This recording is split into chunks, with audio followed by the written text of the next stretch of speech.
Salam alaikum, bonjour ou bonsoir les amis.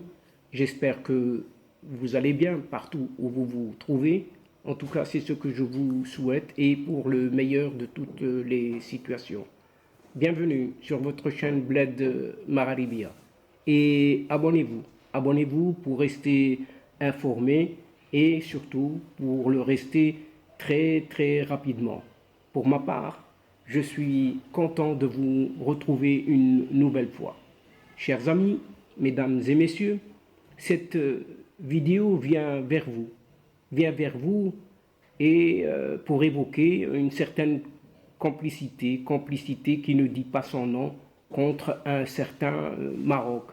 En effet, il s'agit de cet homme qui voulait être roi à la place du roi, cet homme qui voulait être chef de guerre à la place de chef de guerre, et surtout il voulait être sauveur à la place du sauveur de cette Europe et surtout de ce monde. Et cet homme est plus que jamais seul face à tous ces échecs. Son arrogance surtout, son arrogance et sa condescendance notoire, couplée à sa fameuse diplomatie du en même temps, oui, en même temps, a fini par rendre son pays. Son pays, eh bien, vous l'avez tout de suite reconnu, la France. La France, totalement isolée en ce moment. Et pire encore, cette France bouillonne et surtout aveugle ces derniers temps. Dernier exemple, en date, son pari perdu d'avance sur cette, sur cette Algérie, justement. Il a parié sur cette Algérie. Eh bien, c'est il s'agit d'Emmanuel Macron. C'est de lui qu'il s'agit plus exactement, car il s'accroche à un certain régime en déliquescence, et pourtant il le sait.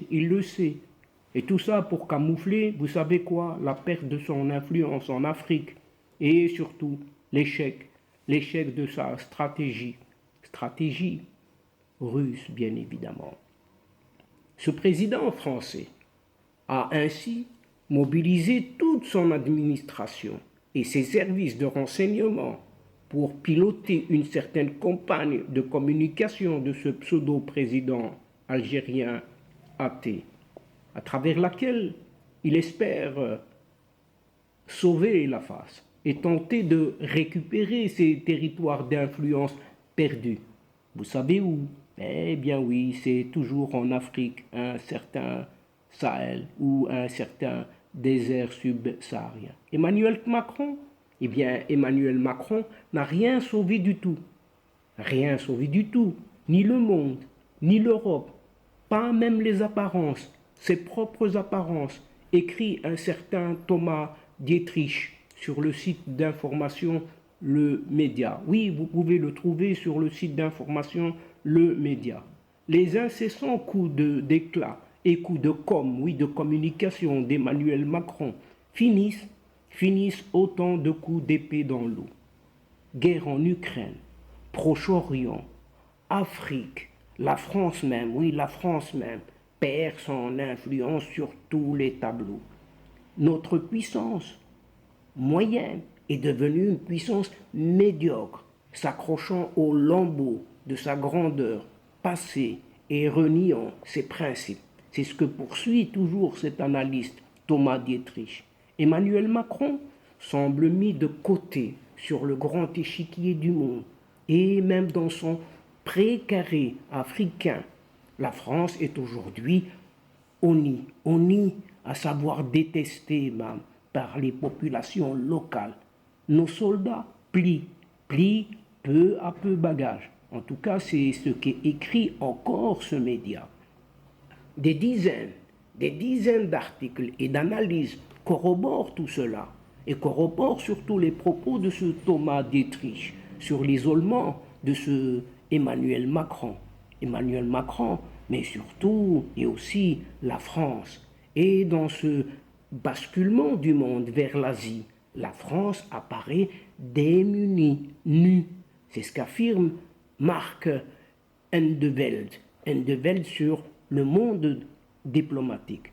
Cet auteur décortique tout cela dans son analyse, tous les échecs d'Emmanuel Macron depuis son élection. Sa stratégie indo-pacifique a donné lieu à l'humiliation, oui, l'humiliation de la France par le monde anglo-saxon. Sa gestion du dossier libyen est à force de gesticulation.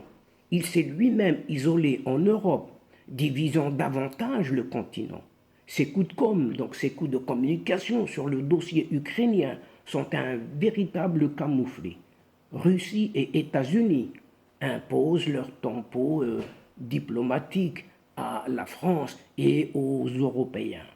Son opposition à cette Allemagne, oui, sur la question de l'énergie, a révélé des divergences profondes et antagonisme économique et stratégique entre Paris et Berlin. Son appel à une défense européenne indépendante de l'OTAN a tourné tout simplement au ridicule par l'Allemagne qui réarme unilatéralement et achète des avions F-35, oui F-35 aux États-Unis et non pas à la France. L'intronisation par d'Emmanuel Macron, du nouveau dirigeant tchadien, contournant la constitution du pays, a décrédibilisé toute la propagande française sur la démocratie. La démocratie vis-à-vis des autres pays de l'Afrique centrale et surtout, et on y revient, du Sahel. On dirait un axe du mal, oui, un axe du mal qui se trace entre cet Emmanuel Macron et surtout cet athée algérien. Et c'est le moins que l'on puisse affirmer. Oui, c'est vu, et c'est vu pour tout le monde. Ce n'est pas un secret. Donc le monde n'est pas si dupe que ça. C'est un secret de polichinelle qu'Emmanuel Macron a financé sa campagne en Algérie. Écoutez très bien ce qui suit. Une enquête signée d'un certain Off Investigation ont documenté les origines de l'argent liquide venu, vous savez d'où? Eh bien de cette Algérie qui était apparue au cœur de sa campagne de 2017. Emmanuel Macron, c'est un pote. Je lui ai filé 18 millions d'euros, a déclaré Alexandre Djouri. Le fils de ce dernier, Germain, est marié à la fille de l'oligarque russe Sergueï Nizov. L'enquête de ce média est arrivée à la conclusion que le président français aurait bénéficié, lors de son accession au pouvoir, d'un certain soutien discret d'un certain nombre d'oligarques algériens et d'intermédiaires utiles entre les deux pays historiquement liés au gros bonnet de l'armée et bien sûr de l'armée. L'argent, c'est de l'argent. Oui, de l'argent trouble. De l'argent trouble du pouvoir algérien qui a permis à ce président français de financer sa campagne. C'est ce qui explique cette étrange et inhabituelle complicité entre un certain Emmanuel Macron et un certain athée sans foi ni loi. Et c'est normal. Nous avons une certaine complicité. Oui, vous entendez bien. Nous avons une certaine complicité avec le chef de l'État français, a déclaré celui qui se considère comme le président algérien légitime. Et il le déclare dans un entretien avec le Figaro. Oui, dans son édition de vendredi 30 décembre dernier. Je vois, donc dans sa déclaration, il poursuit, je vois en lui l'incarnation d'une nouvelle génération qui peut sauver les relations entre nos deux pays. Nous avons une amitié réciproque, certes, nous avons eu, lui comme moi, des formules malheureuses, mais c'est la première fois, me semble-t-il, qu'il y a une telle relation de confiance entre nos deux pays. C'est félicité, c'est athée, un athée, mais décidément sans foi ni loi. Et cette étiquette lui restera collée. Oui, lui restera collée à jamais. Et donc, chers amis, mesdames et messieurs de la chaîne, c'est ici, sur cette certaine complicité, oui, certaine complicité, une complicité certaine, que prend fin cette séquence en prenant congé de vous, tout en espérant vous retrouver avec un immense plaisir, bien entendu, et comme d'habitude.